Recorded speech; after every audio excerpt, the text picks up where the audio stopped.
any kind is evidence of treason.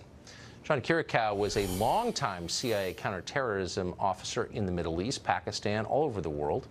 He was imprisoned for a couple of years by the Obama administration for leaking information. During the course of that, his life intersected with Robert Mueller and John Brennan, among others. He joins us tonight. John, thanks a lot for coming out. Thanks so much for having me.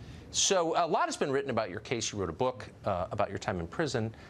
Not much has been written about your intersection with two men in the news now, and you did intimately. Brennan, with whom you worked for many years, yes, and Robert Mueller. Yes. Tell us what you learned.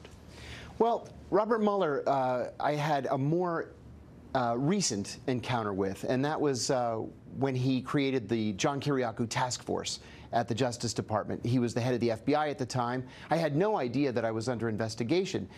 When I went public on the CIA's torture program in late 2007, the Bush administration investigated me and determined that I hadn't committed a crime. They closed the case.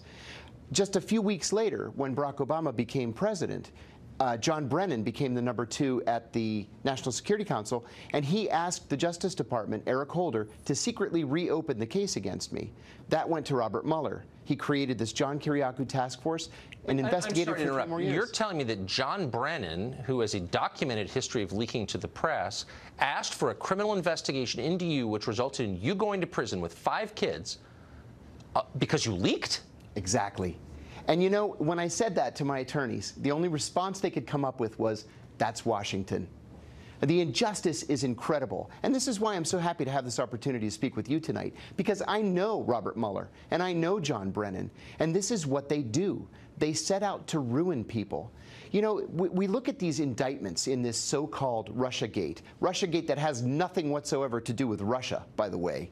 And none of these indictments have anything to do with anything. They're what are called throwaway indictments. So what you have is a man, Robert Mueller, who chooses a person and then looks for a crime to hang on the person, rather than discovering a crime and then investigating to see who committed the crime. I just can't get past the fact that John Brennan, again, with whom you worked for years, who we know leaked to the press classified information, yes, agitated for you to go to prison because he said you leaked. In fact, it was even worse than that. Once I was arrested and we received discovery from the Justice Department, we received several memos between John Brennan and the Justice Department. The first memo said, charge him with espionage.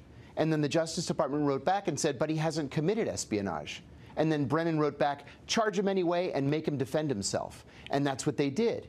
And what they do, this is what Robert Mueller did, he waited until I went bankrupt 10 months later, and then dropped the charges. Again, that's what they do. It's a way of exerting pressure that you just simply can't resist. They have unlimited resources, and you don't. We don't have time to get into the details of your case. It's easily available online. I followed it because I'm a journalist. I would just say 2 things. I wish more journalists had supported you. I think you were shafted. Thank you. And I hope you get pardoned, because you deserve it. Thank you. You know, this president, more than any other president, I think, sees injustice. And this president is unique in a very important way. Most presidents, when they give pardons, they do it in what's really called a lame duck period after an election. This president pardons people when he sees an injustice. And there was another president that did that. That was Abraham Lincoln. He pardoned people through his entire administration. And I'm confident that if I can get in front of President Trump, he'll see that this is an injustice and he'll right it. Well, it is an injustice. And the fact that Brennan was behind it is shocking. John, thank you. And thank good you luck. so much for the time. Appreciate it. Democrats obviously planning to impeach President Trump next year if they win the House. That's real. Their leaders won't admit it.